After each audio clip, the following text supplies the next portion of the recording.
On at the press conference, Cheryl, the master of ceremonies, made a comment. She said that there is a wide spectrum of belief here. On one hand, there are the ultra-Orthodox folks who say there's no secret space program at all. There's NASA, ESA, China, Russia, and India, and that's it. And on the other end of the spectrum, there are those who say we're in a full-on Star Trek universe. I am more in the middle, to be honest. I'm a moderate on this. Now, a couple of items.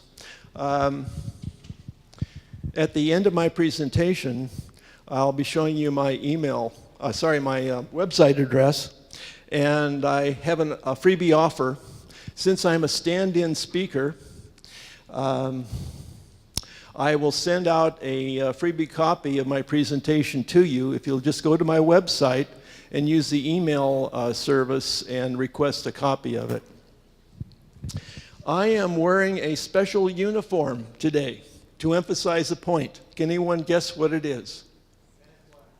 The Men in Black. Actually, it's navy blue and battleship gray. Now, if there are any Navy folks here, you will understand what I'm saying. Any human space fleet will be commanded by not colonels and generals, but by captains and admirals. And keep that in mind. That's the purpose of my wearing this. Okay, my talk today is about modeling the secret space program. I will use the term SSP to make it a little easier for me to speak. Let me go to the topics of my talk today. I'm going to be giving you a grand tour of the Antelope Valley, Southern California. This is sort of like what Michael Schratt did yesterday.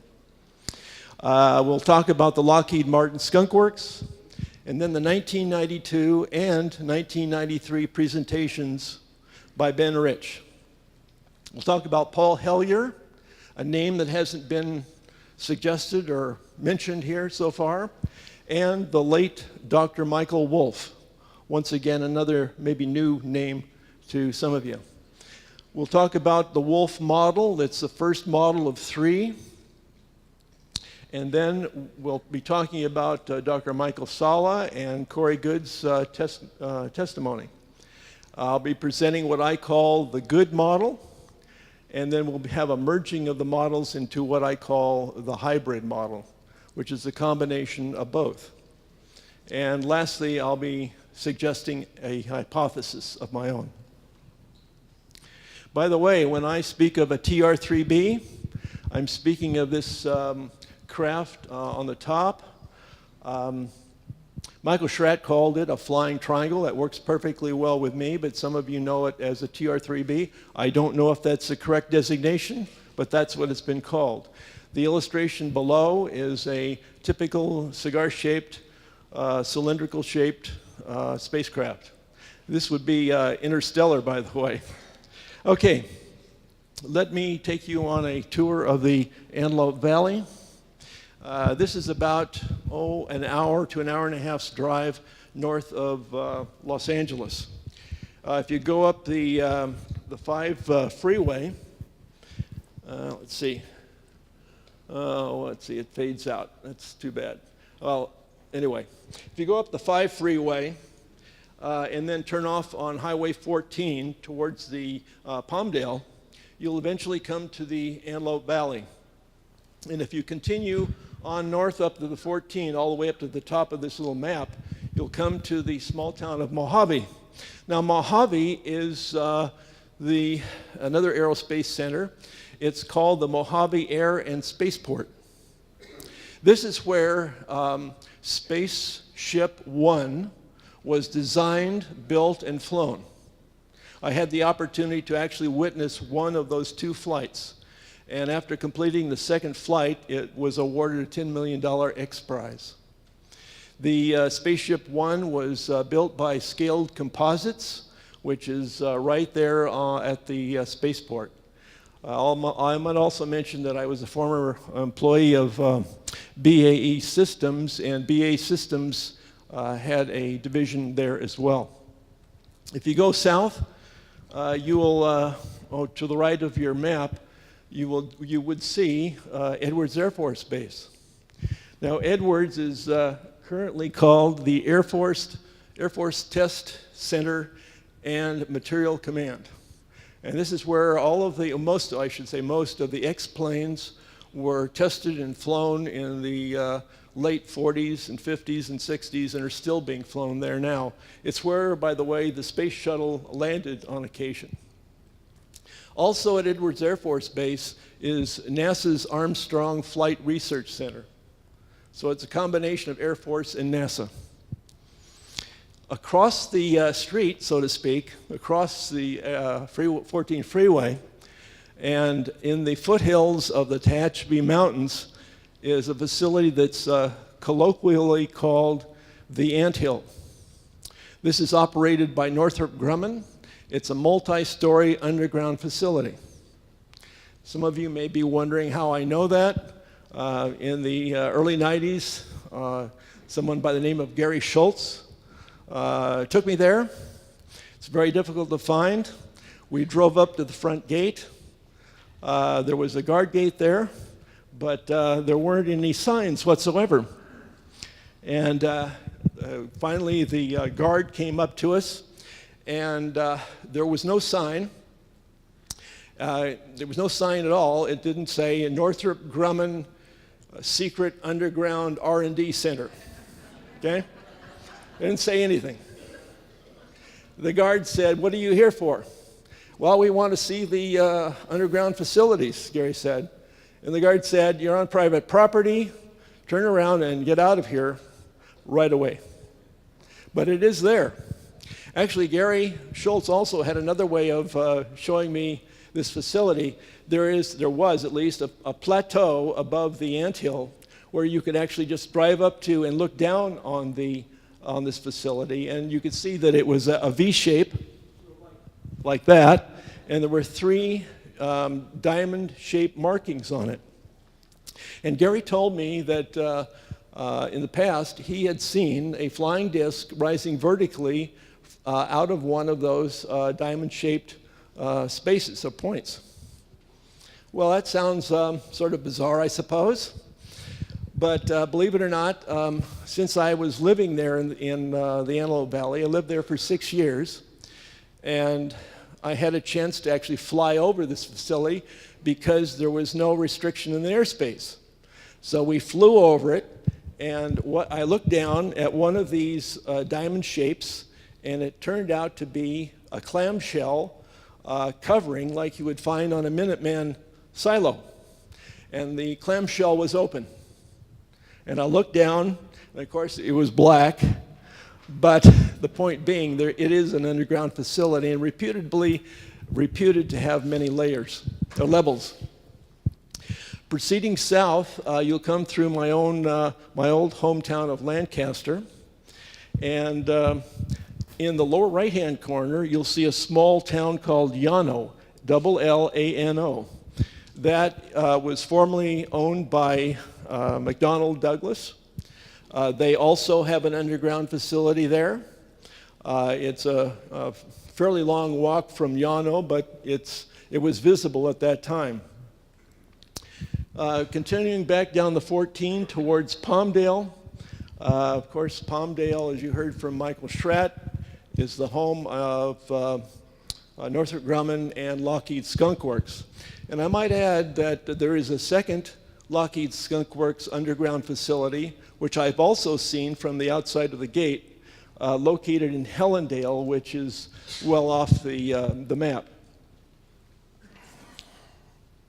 Basically, what I'm trying to explain is that the Antelope Valley is one of the premier aerospace R&D centers. Now let's take a look just briefly at the Lockheed Martin Skunk Works. If you get off the 14 freeway on Palmdale Boulevard and then turn north on the Sierra Highway, you will come to a big box of a building. This is the Skunk Works, or more accurately, the Lockheed Martin Advanced Development Company. In fact, if you're unsure whether it's the Lockheed Skunk Works or not, there's a small emblem of a skunk actually on the outside of that building, as you can see in the lower, at the bottom of the picture. Now, in 1992, oh, excuse me, I didn't finish speaking here. On the right, down below, is a photograph of Kelly Johnson, the first director of the Skunk Works, and when he retired, Ben Rich took over for him. In 1992, Ben Rich put on a lecture at the Wright-Patterson Air Force Base. I was not there. I was not there. But a video was made. And as I understand it, Michael Schratt will be providing a copy of that video to MUFON headquarters. Now, it was about the video itself was about an hour long, and Ben Rich gave a short history of the Skunk Works. They were all photographs, except for the final slide. The final slide was not a photograph.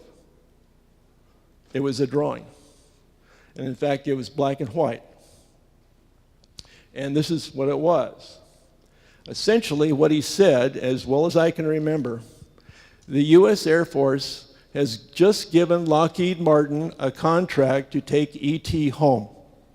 And then he showed this image, and then the entire audience broke out into laughter, and that was the end of the video. Now, this image has been light blasted, and it's been enhanced. The original had there was a star field and a very bright individual star in the upper right-hand corner. And whoever did this enlightened the perimeter of the flying disc so that it could be seen. Now, about 6 months later, there was another lecture at UCLA in 1993. And Jan Harzan called me up and said, "Hey, how would you like to hear a history of the Skunk Works?" And I said, "Terrific." He said, "It's at UCLA, and be sure to show up early." So I did. And Ben Rich started off by saying this: "Do not ask me about the Aurora program. There are CIA agents in the audience, and I recognize them. I do not want to go to prison." This is exactly what he said. Now, there were 150 specially invited guests in this auditorium. There were people from academia, from the aerospace press. There were obviously other people from the aerospace industry. There were at least 2 Air Force blue suiters there, and the CIA agents that I just mentioned. But as his talk progressed, he started showing a few color images. And then he said, oddly, "If you can imagine it, Lockheed Martin has done it." Well, Jan and I were stunned by that one statement, because we both have a very vivid imagination. Then he showed some more photos, and then he said, "How do we get to the stars?" Well, it was a rhetorical question. And he said, "Not by chemical rockets, not by rockets and chemical propellants, but by using a new technology." And then he made the very unusual statement saying, "Lockheed Martin now has the technology to go to the stars." Well, Jan and I were totally stunned at that point. No one was laughing, by the way.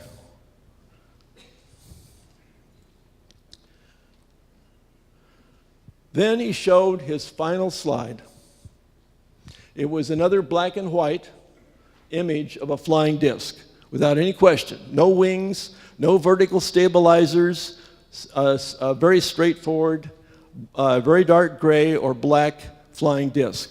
Now, this is the image that appeared in my book on UFOs. I've come under some flack because I put in a colored image in the background, because my book is in color.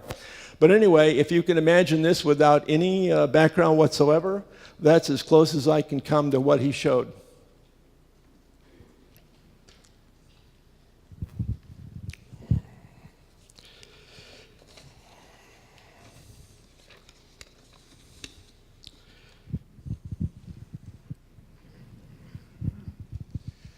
Now these are two images of what has been called the, quote, aurora, unquote. This is as I understand it, a hypersonic space plane that can achieve orbit. This is apparently or something similar to this. This is a computer-generated image. This is as close as most people can come to that.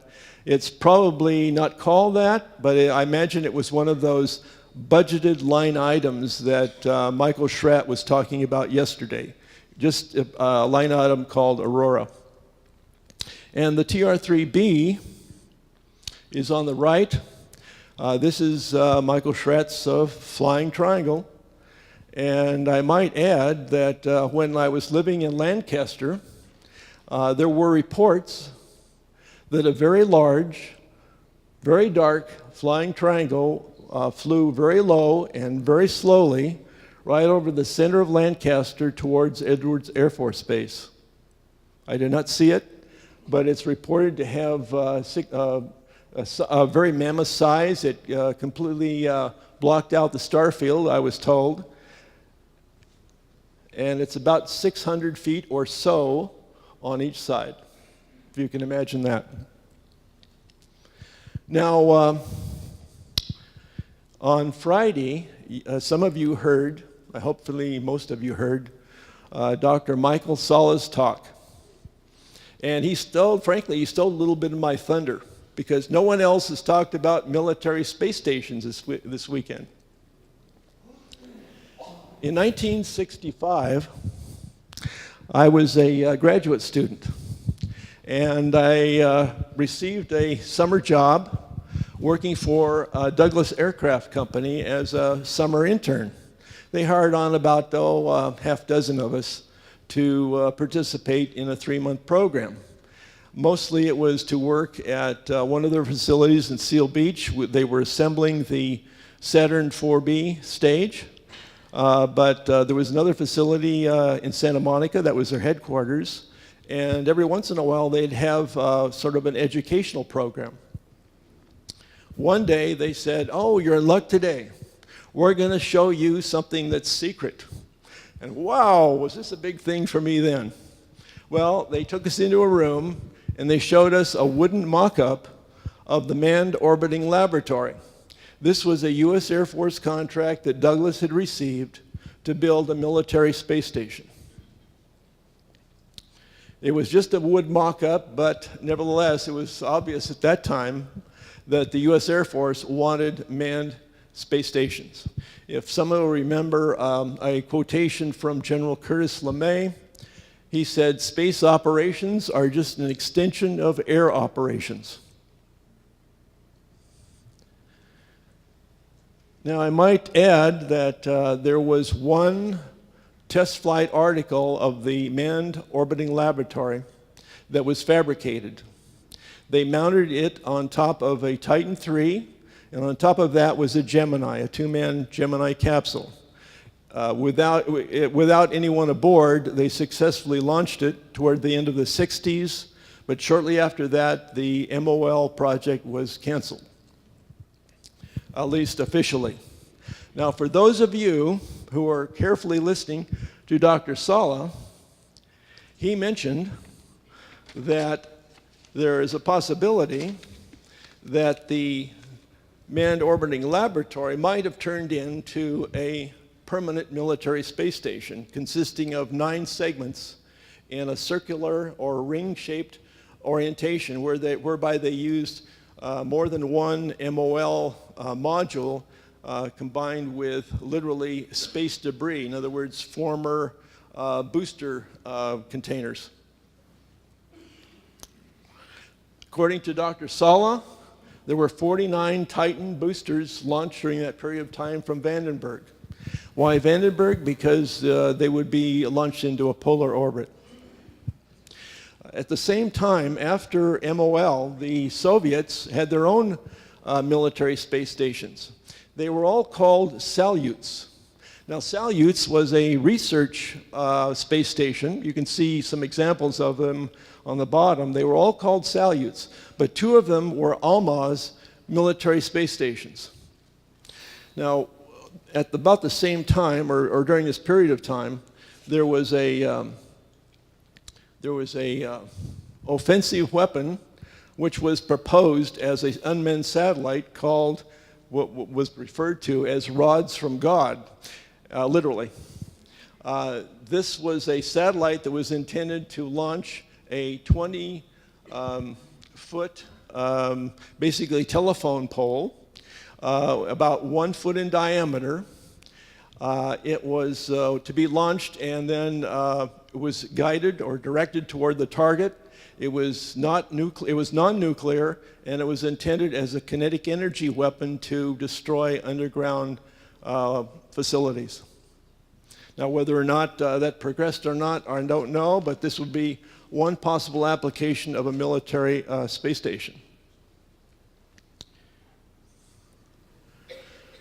Now, I won't spend an awful lot of time on this. You've seen this image come up before. We have a photograph of Bill Tompkins and his book, Selected by Extraterrestrials. I would suggest that you all read this book because it gives you a sense of the thinking in the mid-50s. What is displayed here is a conceptual sketch or a conceptual drawing of a very large cigar-shaped spacecraft carrier that was incorporated in more formalized drawings as a proposal, presumably to the US Navy. This was a monster. It was about a mile long. Now, this is sort of hard to imagine, but that was what was proposed, and it was to be constructed of modules. Now, yesterday you also heard about Gary McKinnon. Personally, I think he provided some serious evidence. As a Scottish hacker, he broke into NASA and military websites. And I won't go into the details, but he came up with an Excel list of non-terrestrial officers. There were about 20 or 30, roughly, with the names, ranks, ships, including ship-to-ship transfers and fleet-to-fleet transfers. Now, he doesn't remember the names of any of the ships now, but at the time, apparently, he took that list of ships and compared them to the list of US Navy surface ships and submarines, and none of them appeared. So one conclusion, of course, would be that this is a list of non-terrestrial officers that are manning a spacecraft or a space fleet. Just to give you a sense of what sort of size we're talking about, this is an image that was shown yesterday. We're looking at a spacecraft, obviously, cylinder-shaped, and it's being compared to the USS Gerald R. Ford aircraft carrier. The Gerald R. Ford is approximately 1,200 feet long. And this spacecraft would then be something just slightly short of 1,000 feet. If any of you have ever been on a modern-day aircraft carrier and walked the flight deck or been into the hangar deck, you'll understand how massive these aircraft carriers are. If you ever get down to San Diego and the Carl Vinson is in town or one of the other aircraft carriers and they have an open house, be sure to drop by and take a tour. You'll be very amazed. According to this diagram, I don't know who actually did the diagram, but there were some 460 or 70 crew members aboard this.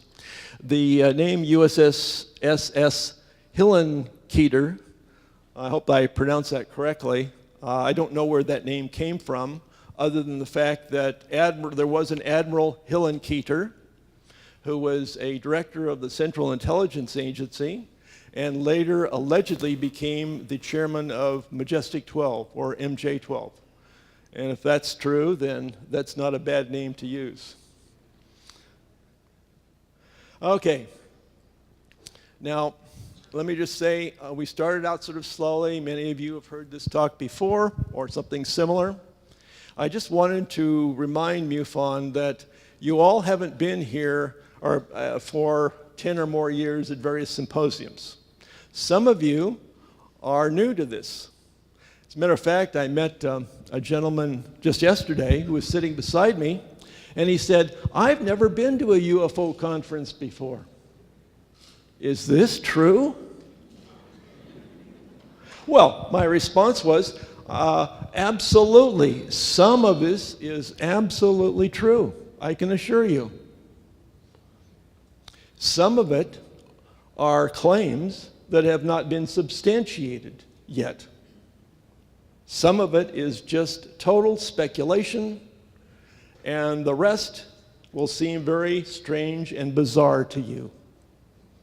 But don't feel bad. I've been studying this subject for 65 years, and it still seems strange and bizarre to me. Okay, let's get into the modeling part. We're doing okay on time. I'd like to introduce the name Paul Hellyer. Paul Hellyer is, or was, the Minister of Transportation of Canada.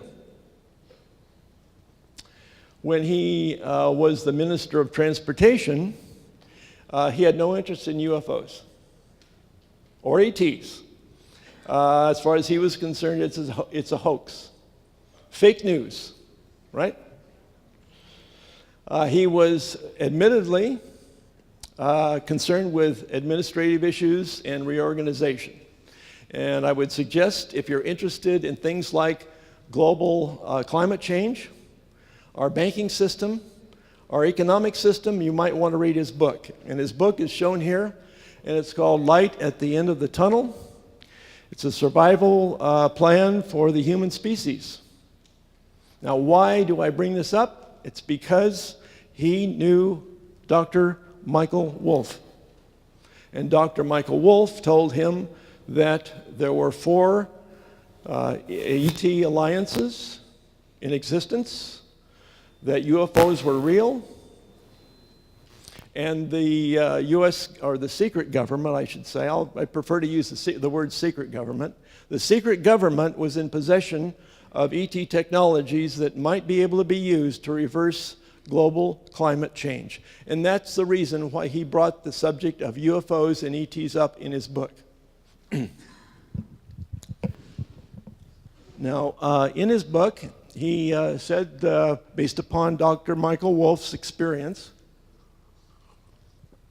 there were, there were 4 ET alliances. One was called the Alliance, one was called the Corporate, one was called the Federation of Worlds, and one was called the United Races of Orion. Doesn't this sound like Star Trek? I have to admit to you, I'm a Star Trekker from the 60s. Okay. In Hellyer's book, he also described a secret government consisting of Majestic 12 and a group called the Cabal. You all pretty much know or have heard about Majestic 12, but the Cabal was described as a group of xenophobic and paranoid admirals and generals who would rather shoot down ETs rather than talk to them. That's almost a direct quote from Hellyer's book. He also described unacknowledged special access programs in NSC, CIA, NRO, and what have you.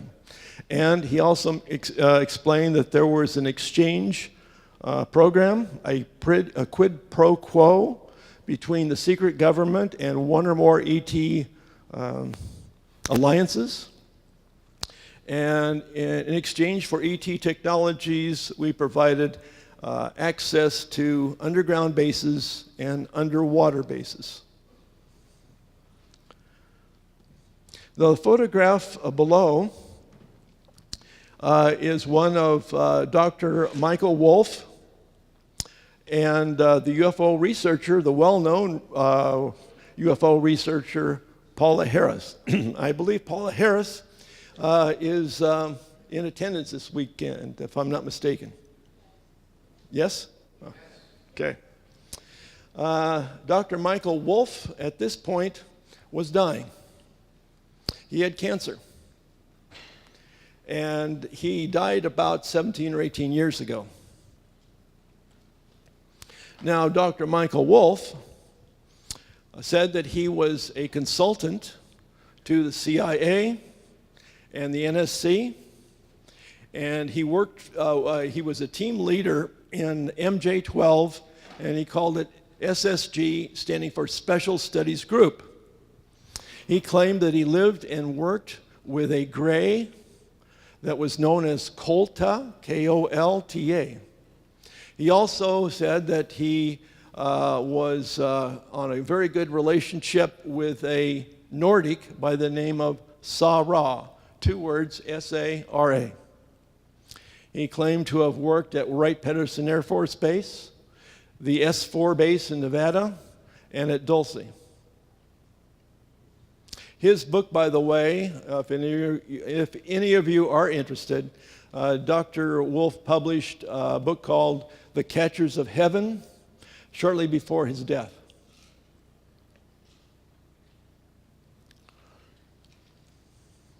Now, this is the first of 3 models. Now, I have not done anything other than diagram what the Paul Hellyer book and what was documented in a lecture, an interview that was taken with Dr. Wolff, obviously, before his death. You know, when I was in elementary school, I was taught how to diagram sentences. Some of you may have actually had that experience too. And it was to give the student a chance to understand how English sentences were structured. Well, all I've done is to take these books and diagram them. So on the left, you'll see 4 blocks. One is the Alliance, and that one is said to be the Nordics and the Semitics. The one on the right there in dark red is the corporate, and these are the grays, allegedly from Zeta Reticuli, according to the books. And then below them is the United Races of Orion, and those are the reptilians. And to the left is it's sort of a catch-all alliance called the Federation of Worlds. And these are several different races, mostly humanoid. Now, once again, I realize you cannot read this from the back, but if you'll go to my website, I'll send you a copy of this entire document. You can print them out and do what you want with them. I hope they're informative. To the right, I have diagrammed the Cabal and MJ-12. I've enclosed it in a larger dashed blue line, and I've titled it The Secret Government. It's showing as a dark blue dashed line much larger than the other circles, because this is to reflect the fact that there must be other unacknowledged special access programs, or USAPs, also cooperating with the secret government in other departments of the government.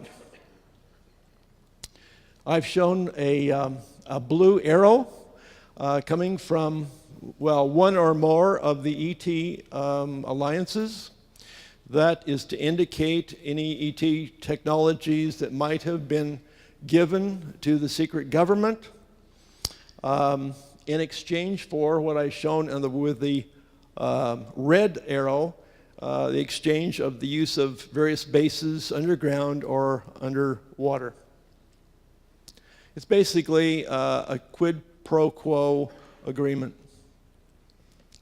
So this is the Wolf model, and I've just tried to document exactly what I read. Okay, let's talk about Dr. Michael Salla and Corey Goode's testimony. Michael Salla has, most of you know, has written a number of books, but the one that I'm talking about is specifically the one called Insiders Reveal, Secret Space Programs, and Extraterrestrial Alliances. I would suggest that you read this book too. Now, in what will be called the good model, which you'll see in a minute, there are 9 different human and ET alliances that are described, and these are they. In Dr. Salla's book, under Secret Government, he identifies the group called the Cabal, which we just talked about, and another one which is called the Illuminati. That is a Latin word representing an ancient secret society of elite people. These would have been, going back hundreds of years, these would have been bankers, businessmen, military leaders, politicians, and probably religious leaders. In other words, the elite people of that day. I'm sure you all realize that we have a similar elite group here in this country. I'll mention one word, the Bilderberg Group. I won't say anything more, but you might want to look into that. And once again, we have an exchange of ET technologies for access to Earth. Below the image of Dr. Salla's book is a photograph of Corey Goode, who has provided testimony of his experience to Dr. Salla. And Corey Goode will be following within 15 minutes or so after I finish. Stay tuned. Now, in the background is a artist representation of a sphere being. This is a blue humanoid with sort of a feather top, let's say. I'm sure Corey will be discussing that in his presentation. Now let's take a look at the good model. The good model is a bit more complex than the Wolf model, I can assure you. This is what it looks like. Oh, I should say this, before I show this, this is actually a work in progress. Please understand that. I have asked Dr. Salla to provide his comments and suggestions as to any corrections, improvements, or enhancements that I can do to make this more accurately reflect his book and Corey Goode's testimony. But this is what it looks like.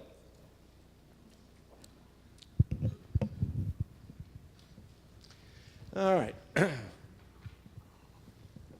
So you see, I promised you that you would be seeing something new, right?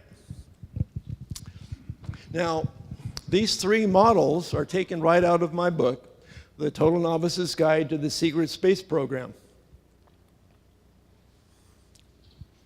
On the upper level, all 5 of these groups are human alliances of some kind. Down on the bottom level, the 2 on the lower right are also human. The 3 on the left are somewhat different. The green box represents the reptilians. We can't seem to get away from the reptilians, can we? The orange is a combination of humans and non-humans, which we'll be getting into in a couple of minutes. And then the purple one is called the Sphere Being Alliance. Now, for those of you who were at the dinner on Friday night, you may remember that Dr. Salla very briefly described an alliance that was like a corporation. He also described an alliance that was fundamentally a late version or future version of the Nazi German flying disc program of the 20s, 30s, and 40s. Now, I spoke to one person about his reaction to what he heard, and he said, I was doing fine with Dr. Sala's talk until they got onto the subject of the Nazis and the Germans, and at that point I just gave up. I wouldn't react quite that same way. The important thing is to keep a good sense of humor, but also an open mind, and that's the best suggestion that I can make at this point. Okay, let's start in the lower right. This is the Solar Warden SSP. It is, just as described several times yesterday, a human program which is basically directed by the Naval Command, U.S. Naval Command. It's now known as the U.S. Naval Network and Space Operations Command, as far as I know, and is located in Virginia. There are, according to what I've read, there are 8 spacecraft carriers, plus other vessels such as research vessels and probably support vessels. But you'll hear far more from Corey Good on that. I can only report what I've read. Now, the black lines here represent an interlinked relationship. And according to the book, there is an interlinked relationship to what is called the SSP Alliance. Once again, these are humans. It's formed from former Solar Warden personnel and spacecraft, as well as former personnel from other alliances.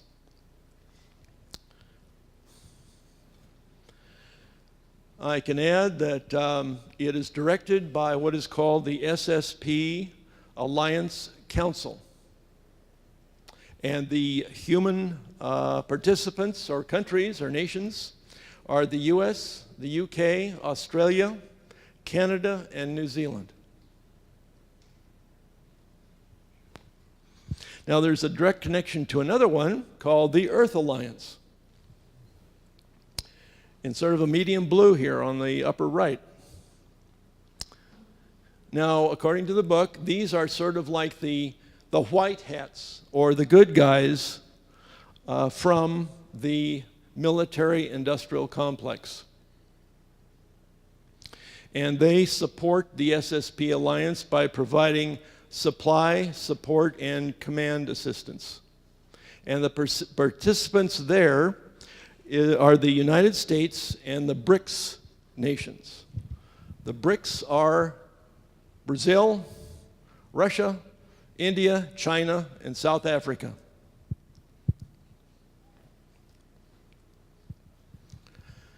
All right. Now let me bring in the Sphere Being Alliance in purple. There seems to be a direct connection between the SSP Alliance and the Sphere Beings. These are the blue humanoids with the feathers. Apparently, from what I understand from the book, the SSP Alliance and the Sphere Being Alliance are not exactly on easy communication terms. And I believe that Corey Good will explain that he was sort of like an intermediary between these two groups. Now, the Sphere Being Alliance is non-human. It is said to be a Type 3 or Type 4 civilization, meaning it's much more spiritual, and it's non-violent. Now, as you can see, there's a direct connection or relationship between the Sphere Being Alliance and the Super Federation. And I believe that Corey Good may also get involved in that relationship too. The Super Federation is both human and non-human. It's a UN type of alliance, and according to what I've read, there are 40 to 60 different ET groups in this particular alliance. Now, someone may say, whoa, 60. Well, if you'll remember, there was a gentleman by the name of Clifford Stone. And he was a technical sergeant in the Army. And according to his testimony, he participated in crash retrievals. And he claimed to have recovered deceased alien bodies as well as live ETs. And if you'll go to his website, you'll see the names of 57 different ET species that he claims to have come across in one way or the other. All right. Now let's go to the red block. If you remember from Dr. Sala's presentation, he briefly mentioned that there was a corporation involved in one of these alliances. Does anyone remember that? I know he said that very briefly, but it was there. This is called the ICC, or the Interplanetary Corporate Conglomerate. It's a human organization, and as I understand from the book, it operates multiple mining operations on Mars. And they fabricate high-tech products, and in a bartering arrangement with other ET alliances, they exchange their products for the ET products. These, in my opinion, are sort of the bad boys of the neighborhood because they are solely profiteers. And they participate in human trafficking, slave labor.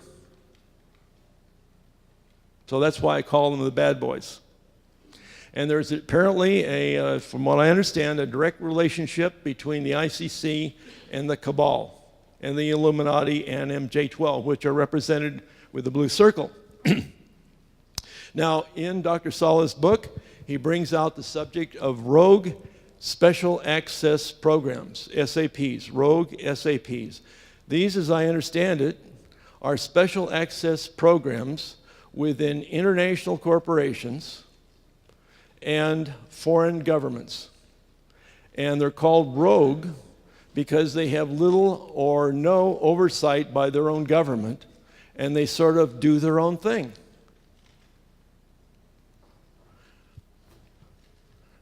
Hopefully you'll be hearing more about that. The black, I should say, rectangle in the upper left-hand corner are the Dark Fleet.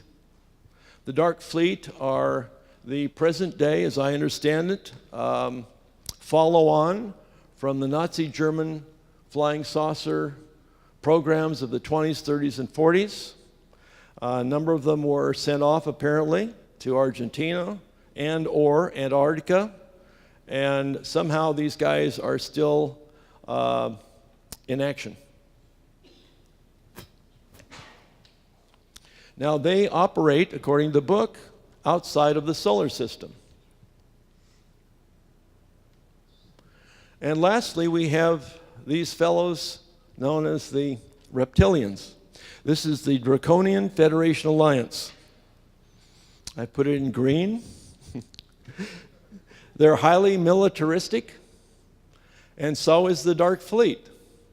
So apparently the Nazis and the reptilians get along just great. Maybe I shouldn't laugh. It just sounds sort of funny. Now, the Draconian Federal Alliance, well, I think we pretty much heard enough about reptilians yesterday, so I won't go into any more of that. I will mention that the Global Galactic League of Nations, which is immediately under the SSP Alliance, is human. It is run by the United Nations. It operates under a NATO type of SSP, and it operates primarily outside of the solar system. Now, being a former and current day Star Trekker, I would like you all to consider which one of these alliances would be most like Starfleet from Star Trek. Sorry? The Federation. Okay, the Super Federation? Well, no, Starfleet is the Federation. Oh, okay. Sorry. Yeah, right. The Federation of Planets. Right. Okay. All right. To me, the closest thing that we see on this diagram, the closest thing to Starfleet would be the League of Nations, because these represent, or allegedly represent, they're basically a human group. They work on a NATO basis, and they operate outside of the solar system, and I suggest that these are the explorers. These are the guys that actually go out beyond the solar system and explore the galaxy. I hope that makes sense. Sorry? That's right. Where no man has gone before. Boldly go. Hey, why not? You've heard a lot of other stranger things than this weekend, right? Okay, that's the good model. Once again, it's a work in progress. Now, I would like to suggest that since I'm more of a moderate in this, and I'm not out at the extreme end of a spectrum, as I mentioned before, I'd like to propose a hybrid model that takes a little bit from the wolf model and a little bit from the good model and combines them. So this is my proposal.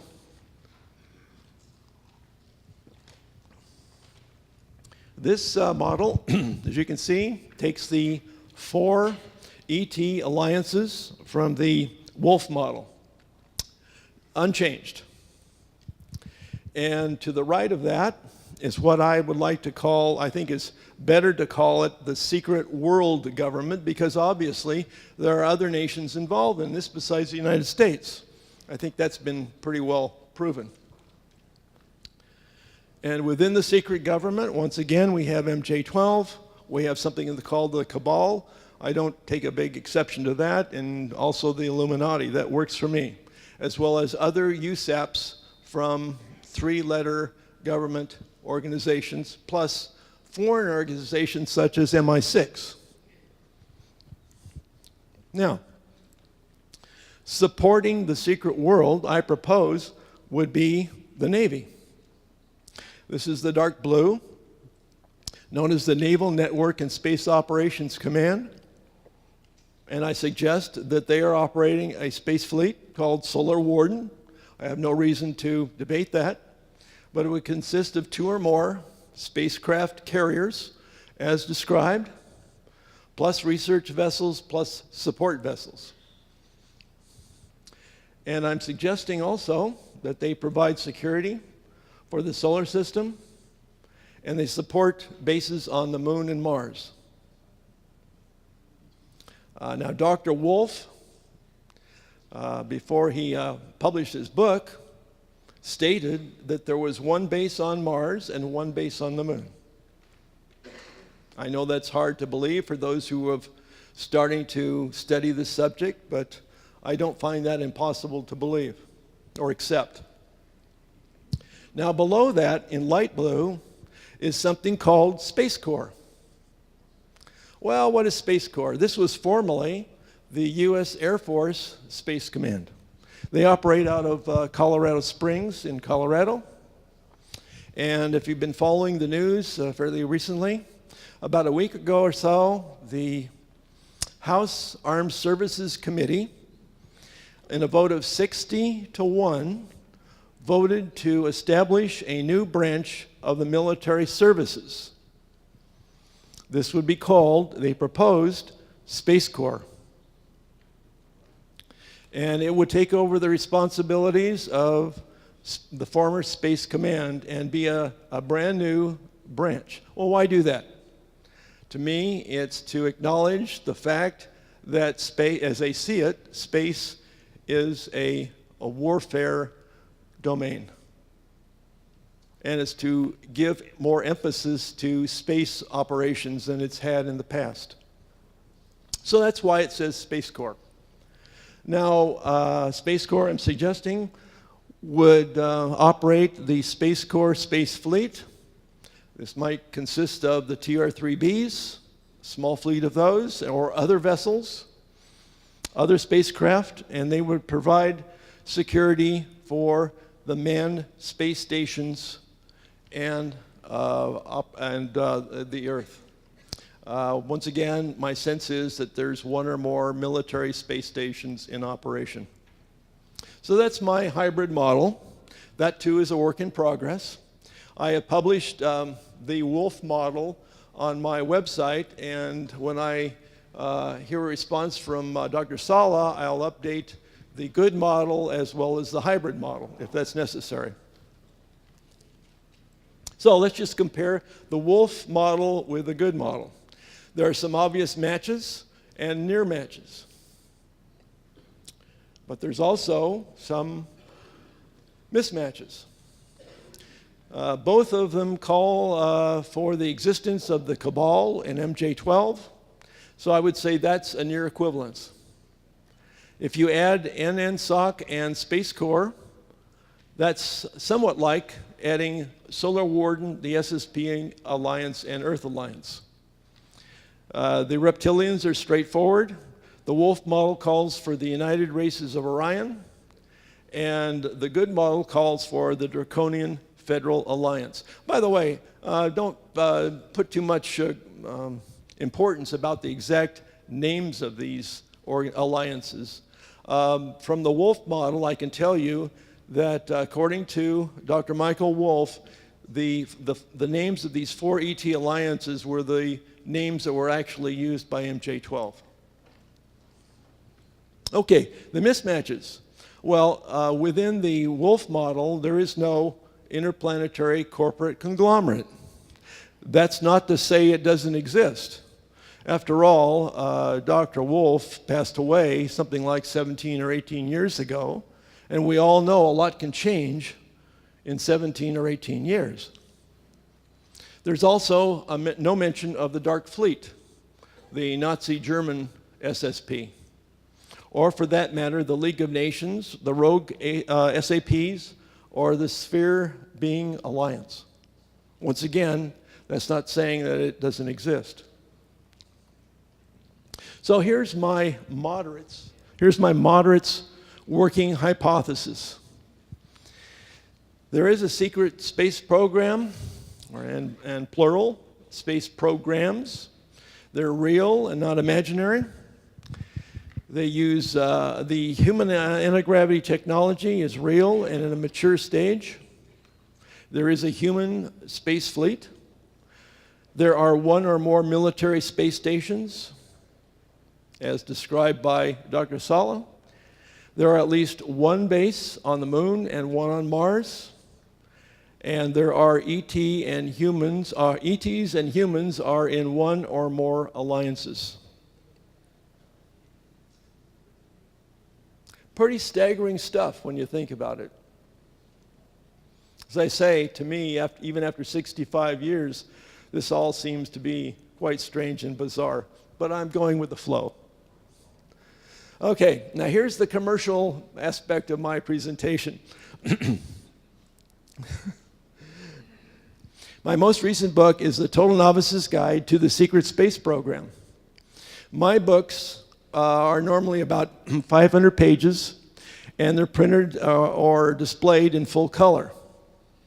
My UFO book is being sold by MUFON this weekend, and it's 500 pages. Every page is full color. The Secret Space Program book is available right now in digital form from iTunes or from Amazon.com. Some people have asked me, why do you call it the Total Novice's Guide? Well, this is sort of like the Idiot's Guide, right? But I don't like to use the word idiots.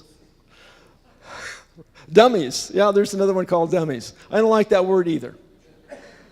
I think novice is a much more gentle way of describing people. Now, I have to tell you, I'm not an expert in this. I'm a novice. And I suggest, if you don't mind, that many people in this audience are novices too. We're all trying to learn about this. And when someone asks me, how far has this program progressed over the last 70 years? My response is, I don't know. But I know there's a secret space program based upon what I've seen and what I've heard. I might add that in the early 1990s, I called up Jan Harsan, and I said, Jan, it's time that you went out to Area 51. You got to see this place.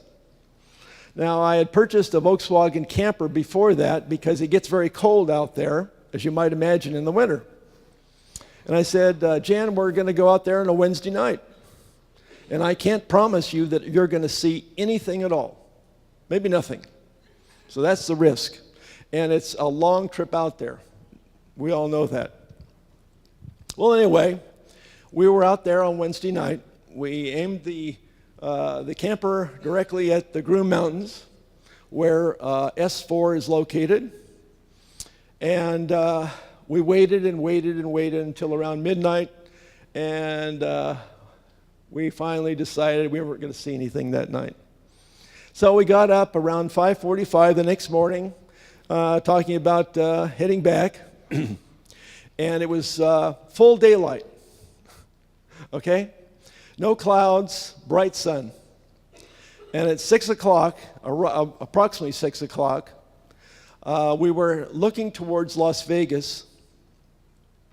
And at about 40 degrees off the deck, a very bright, brilliant white light suddenly appeared.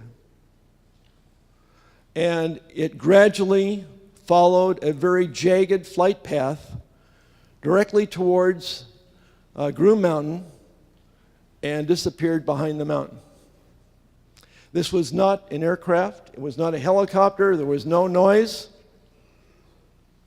And the luminosity of this object or craft was maintained the same throughout that course of flight. It didn't change in luminosity whatsoever. So it was not a headlight from an aircraft or something like that.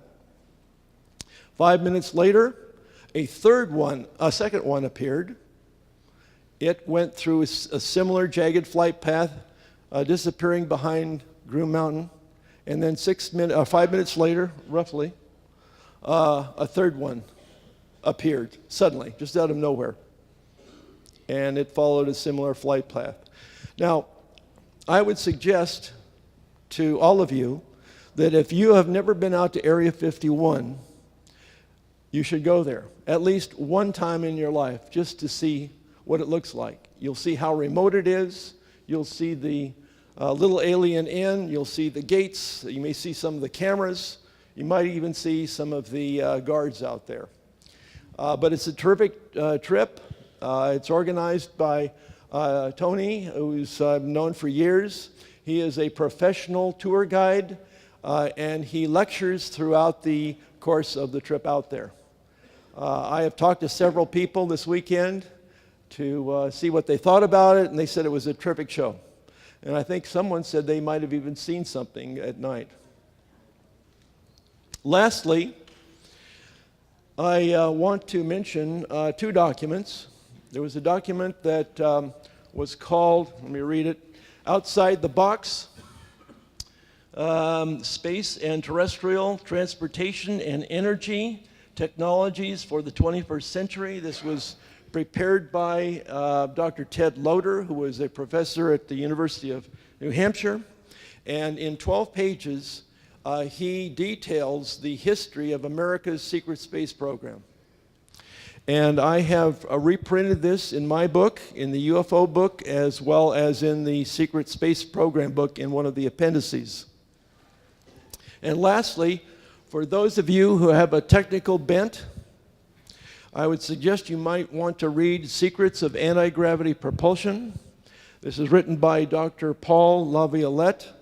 I have heard him speak at other UFO conferences, and this gives you a greater insight into multiple technologies that would be used to develop anti-gravity propulsion. Now, I sort of like this image that I'm ending up with here. That is my, that's my website.